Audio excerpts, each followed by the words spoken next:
Here we go. All right. Welcome, everyone. I am going to get us started, kick us off. Welcome to Product Coffee Book Club. This is our first time on LinkedIn Live. I've done some LinkedIn audio events, so pardon me. This is the first time we're doing it live with faces. Excited to have you all here. We've got our authors and our committee with us on the stage. Let me just get that going. Here we go. Hey, Jeff. Hey, folks. Hey, Josh. Hey, everybody. And Dawn, how are y'all? Okay. So go ahead. Someone said they can't hear you, but I can hear you just fine. Okay. Oh, from the chat, perhaps. Is that what we're seeing? Yeah. Okay. So sometimes that is an issue. I will say if you can't hear us, we are monitoring the chat, and maybe we can pop a message in there to let folks know that we are monitoring the chat. You may have to join and rejoin if you're having issues on LinkedIn. Yeah. Oh, okay. So LinkedIn auto mutes. We may need to just let folks know about that. Okay. So we'll get going here. Yes. Thank you. Awesome. Thank you. All right. Thanks, Dominique. Okay. So we're here today to talk about Product Coffee Book Club. Some of our longtime listeners, regular followers, will know that this is a community that was founded and based out of Atlanta, Georgia. And over the pandemic, we've built a community around product practices, product professionals, both from the day-to-day practitioners to our product leaders. And the community looked to build a book club experience, I guess in late 2022, and started 2023 with our regular reads of books that are top of mind for our product professionals. So the community today reads 2 to 4 books a year. It is a community practice. We have reading targets and discussions. And I'll jump over and maybe tag in Manesh and Dawn to tell us what you love about book club the most. I'll go first, I guess. I was a very lazy reader, never finishing a book. But when I joined book club, I was able to break it down into tiny pieces and actually finish a book. And the results are phenomenal because I've been actually consuming the content and practicing the content, which has translated to some of my career advancements in the last year or so. And so that's one of the things. And then I've also find a knack of losing stuff. So I'm tying this down to me every time, everywhere I travel. And if you want to know more about that, join book club and you'll hear the funny story behind that. And you're traveling this week, so you're doubling down on that challenge by not leaving it on yet another plane. He's left many a library book on planes. So, okay, Don, how about you? What do you think about book club? I mean, for me, it's always about personal development, right? No matter where you are in your career, I think it's important to invest in yourself. And for me, book club is one of those ways. Kind of what Manesh was saying. We all have those books that to read books, and book club really forces you into taking that time in investing in yourself and getting into that book. The other thing I love about book club is it sort of takes you back to that sort of collegial atmosphere, right, where you have peers and colleagues that share their insights and feedback, and it really helps me absorb the content and take things away from the book that I may not have captured. So I mean, I can't speak highly. I'm on the committee, but I can't speak more highly for Product Coffee Book Club. It's truly one of my favorite personal development activities. In addition to the certifications and podcasts, etc. So. Awesome. Yeah.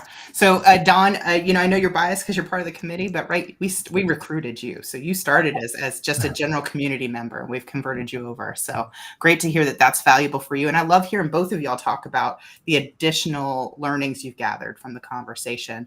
I know we've got some of our regular community members in the audience. Mary, I see you saying hello. And Mary, I think, has also kind of echoed some of those sentiments there. So if anybody from the current book club community want to share your thoughts as well about what you love about book club, we'd love to see it in the chat, and we'll do our best to feature those as we're talking. So this fall, we took a little bit of break in the summer. I know everybody's got a busy summer schedule. I know Jeff and Josh had some work, and they've given a new book for us. And so I'm a longtime follower and maybe a little bit of a fangirl right now because I have Lean UX sitting over there. I put it under my pillow regularly, open it up when I'm discouraged.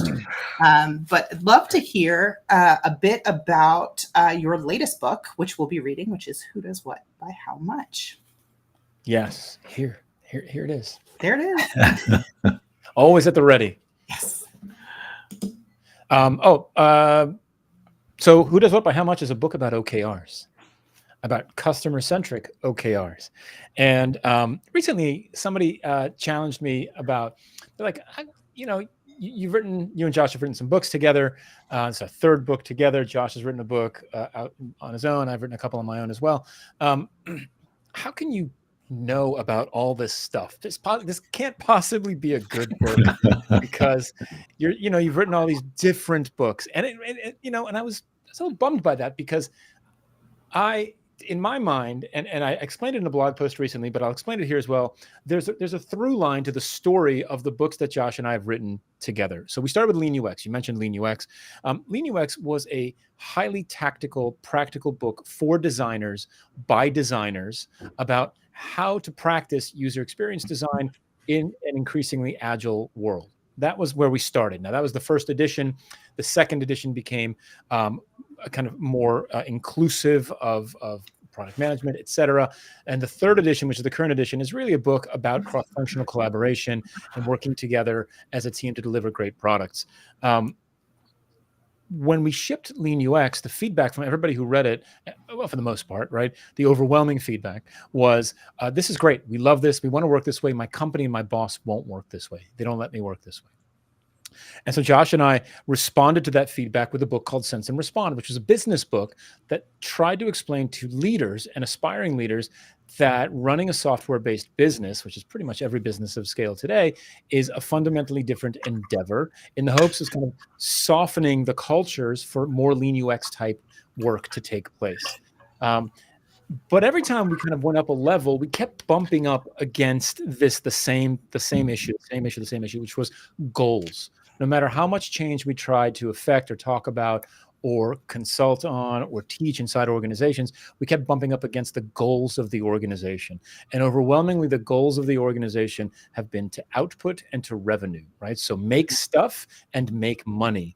And with OKRs gaining in popularity, it felt like a really nice opportunity to rehash the goals conversation and to really drive home a human-centric version of goals, which is what Who Does What by How Much is about. And so ideally, if Who Does What by How Much does its job, then everything else we've done starts to become easier to implement along the way because we're setting the right goals. So hopefully that's why we wrote the book.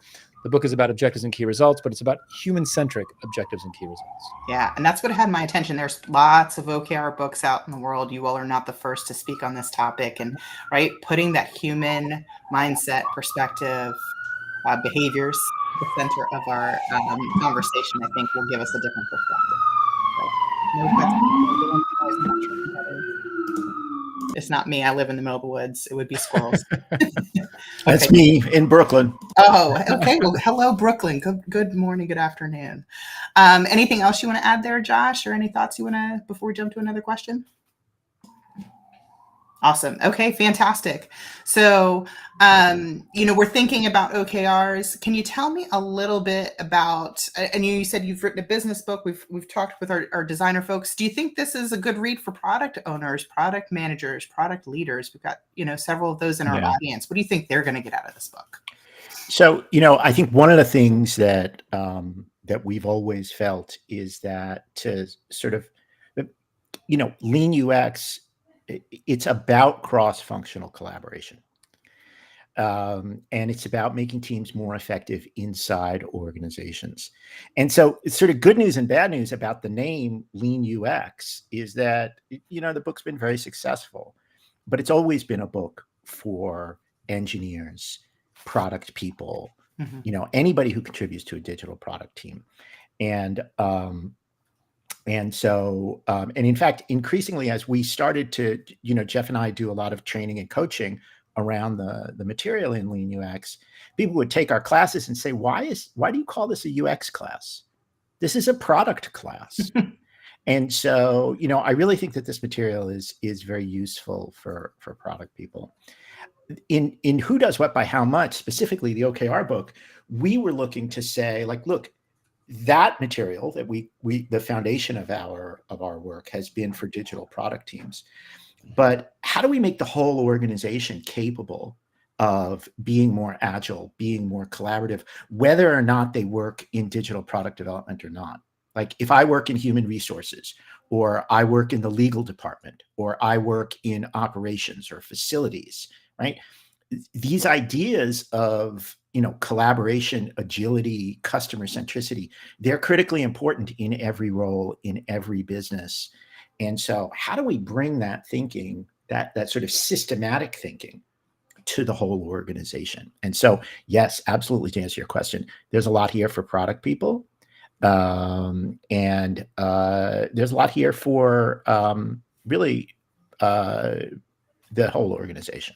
Yeah, that's wonderful to hear. It's certainly encouraging. As I think about kicking this off, we often, I think earlier this year, we read Crucial Conversations, and I'm literally going to draw a blank on the last book we read. Good Strategy, Bad Strategy, shame on me. So we've been in that business space. We've been in the user space. One of our very first books was focused around user behavior.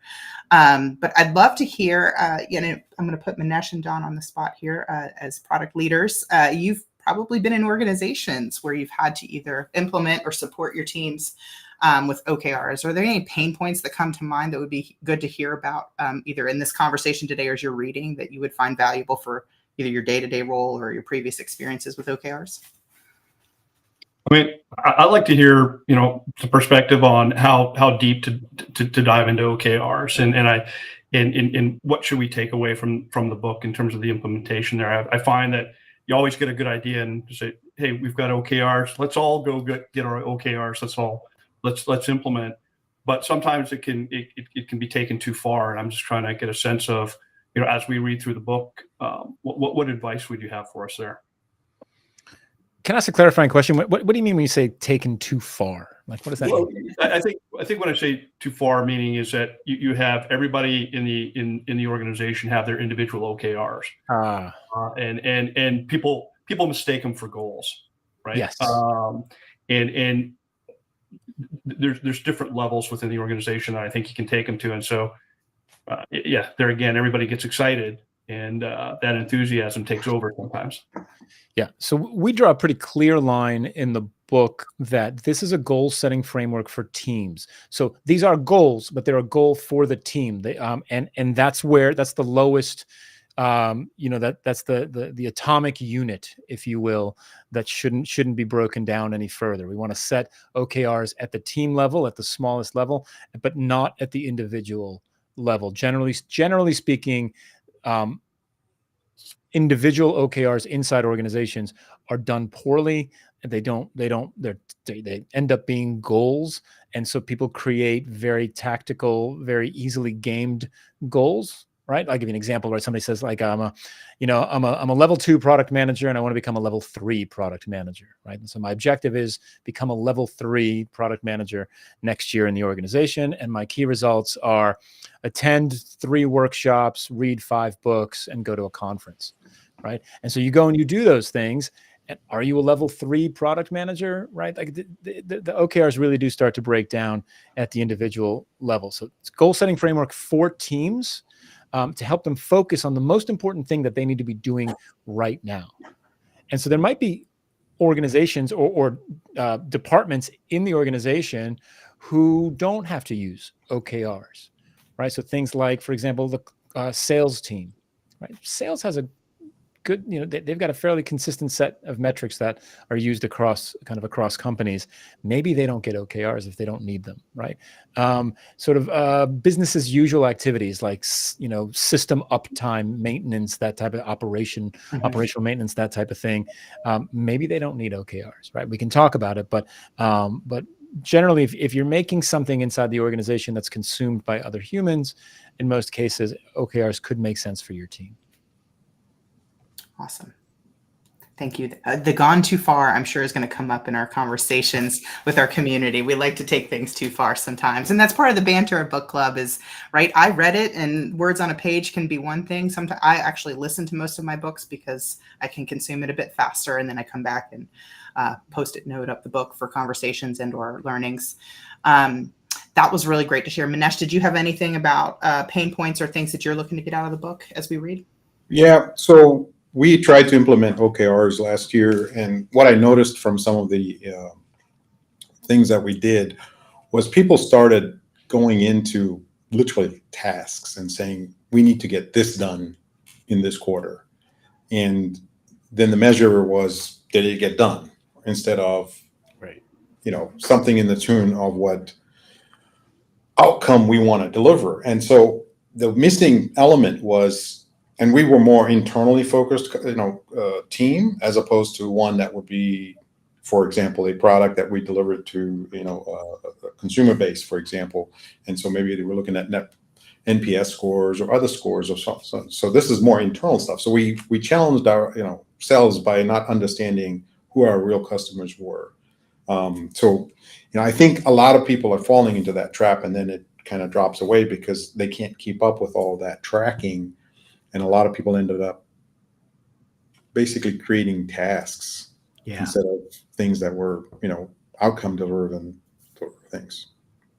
Yeah, I mean, I think that's one of the sort of the key and really the first level self check for your OKRs is to look at your key results. First, you look at your objective and you say, am I expressing a target that has some clear value to the customer, right?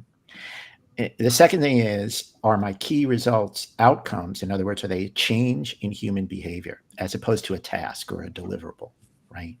Because that's how we know that change in behavior, that measure is a way of measuring whether we've created value. And then the last thing I think, actually, there's two more things I want to say about your comment, which I really appreciate. The first is that, we almost called this book, Everyone Has a Customer. Because from our point of view, if you make a thing that another person consumes or uses, that person is your customer. So if you work, for example, in HR, right, you may never, ever interact with the end customer of your organization, the person who signs a contract or drops a 5 on the counter or whatever that is. But in HR, you have a customer. Your customer is the employee who is trying to clarify vacation policy, or the hiring manager who's trying to fill an open rec, right? So everyone in every role in the organization has a customer, and the key thing when you're writing your OKRs is to understand who your customer is, not who the company's customer is, but who your customer is, and what are they trying to do, and how can your work help them do that more effectively? Yeah. So Josh, when you were saying that, it tied back to a book. I think one of the first books, Allison, that we did was with Matt Wallart, which was focused around behavioral science and how impact when we build products. The real impact is what behavior are we changing? Mm-hmm. Right? So in some instances, the OKRs may be objective, maybe to change a behavior, and then the challenge is to actually measure that behavior. Can you talk a little bit about, how do we translate something that's not as specific as number of widgets or meeting certain goals in terms of percentages, but more of a behavioral change within the team or within the company as a whole? How would we go about doing that from that aspect? I haven't quite read the book yet because we're just starting it. So first disclosure, we got to read the book, so there's the secrets are probably in there. But certainly, if you want to chime in or add to that, where we might find that in our journey of reading the books. I'll spoil the ending. The butler did it. That's how it goes. Look, I'm an optimist. I am. Turns out, I realized it recently, and I believe you can measure almost anything, right? And when it comes to behavior, is interesting, right? So let's talk about the various types of behavior that we could measure with our OKRs. Like B2C behavior, super easy. We build digital products and services. Even if we build physical services, right? We can measure the amount of customers that show up, interact, buy, pay us again, subscribe, unsubscribe, all that stuff. That's easy, right? That's analytics. It's maybe you're standing in a store and measuring foot traffic to a store and seeing interactions. That stuff's pretty easy. B2B interactions, we have to identify who the human is in that second B. Right? Josh and I work with a lot of B2B companies, and a lot of times they'll say, well, our customer is the bank. And you're like, oh, okay, but banks don't behave, right? Who actually, right? Who does what by how much? Who is the person that buys your product? Who's the person that installs it at the bank? Who's the person that uses it? Let's identify those folks, right? And we can, again, typically speaking, we're delivering digital products and services. Those are relatively easy to measure. And get feedback on. When you're building internal tools, your customers are your colleagues, right? And whether it's an internal tool or a policy or a way of working or a process or whatever it is, the people who have to consume that thing are your colleagues, right? They could be a specific discipline like engineers, or it could be a department that consumes the APIs that you make or something along those lines. In those situations, right, you can still instrument the software that you're building. So if you're building software for internal consumption, you can instrument that software and still measure how people are using it. But you can also measure how these new ideas change their behavior, right? So in the past, our API documentation was so bad that we were getting 12 to 20 questions from developers per day on the API. We've shipped a better version, what we believe to be a better version of the API documentation, and our number of questions per day is now down to 90%. Right? Because people can find the information that they're getting value out of what you deliver. Exactly. And I'll give you kind of an example completely out, like I'll give you a policy example, right? An interesting policy example could be something like vacation policy. And that's an example from the book, right? There are people inside your organization who make vacation policy. That is their output, right? And the question is, what is the outcome? What is the measurable change in behavior they want to see in their target audience? And I would argue their target audience, there's at least two. There's current employees and prospective employees, right? And so, for example, a lot of American companies in recent years have rolled out unlimited vacation policies, right? Is that a good thing? Is that a bad thing? What do we want to see, right? If it was me, as the person in human resources who rolled out this policy, I would probably want to see my employees taking X% more vacation time per employee per quarter, right? Something along those lines, so that they're better rested, they're more, they're more energized, they're excited to be at work, and some percentage of new applicants telling us that unlimited vacation policy helped them decide to apply with us versus a competitor, maybe. Something like that. And so we're always looking for the behavior changes, right? That we think our ideas will create. And if we can't measure it digitally, sometimes we have to do it, analog, go talk to people, do some interviews, try to get a sense, run some surveys, that type of thing. But that, to me, those are a lot of examples of different behaviors and various ways to measure them. Yeah. I can tell you one thing, in my company, we have unlimited PTO for director level and up, and it's a scam. It is a scam, by the way. People take less vacation with unlimited vacation policy. Which is exactly why being able to talk about the key results is so important, right? Because it's not about writing a policy. It's about what's the result of that policy? And the policy is we want a healthier, happier workforce, not a feeling like company policy is a scam. Right. Uh-oh, you heard it here first. All right. Well, I knew it was going to happen, but this time has flown by. I'm really grateful to have both Jeff and Josh join us to kick off this reading selection. The community that's online and familiar with us, I'll let you know that we are going to read this in 4 parts. It's going to be every other week. Manesh's favorite or least favorite cadence is not every week, but it's going to be a bit more pages. So we want to be thinking about having time to consume those. So our next session will actually be next week. You'll get an email. And if you don't get an email, here's your opportunity to click that lovely link there on the video and join us at productcoffee.com/book club. That'll get you added to our mailing list where you'll get weekly updates about what we're reading. You'll also get an invite out tomorrow for the calendar series that we'll join together on Zoom. We'll have a Miro board and talk through the discussion. Jeff and Josh, I'll make sure you guys get a copy of that so you can be snooping and taking notes from us as we're learning. And then certainly as we finish up the book series, we'll look to recap with you and tell you all the things we learned and heard as we read the book this fall with our group. And I'd just like to add that as you're reading the book, if questions come up and there aren't any obvious answers or there's debate around the answers, feel free to ping us. You can find us on LinkedIn. You can find us on our websites, and just ask. We love questions like this. It really gives us a sense of how the material is resonating and where we may have missed something. So please ask. We want to know. We will take you up on that. Be very careful what you offer. Right. It has been lovely chatting here today. I hope the folks on LinkedIn Live have heard some things that have inspired them to click and buy the book, click and join us on Product Coffee Book Club. And certainly we look forward to seeing and hearing everybody's thoughts about the first session or the first section, part 1, next Friday. Fridays at 2 for those that are not familiar, but certainly those that are regulars will know that's our usual time and place and space for those. So anything else before we leave? Thumbs up. Yeah, really. Thanks for having us. Thank you all so much.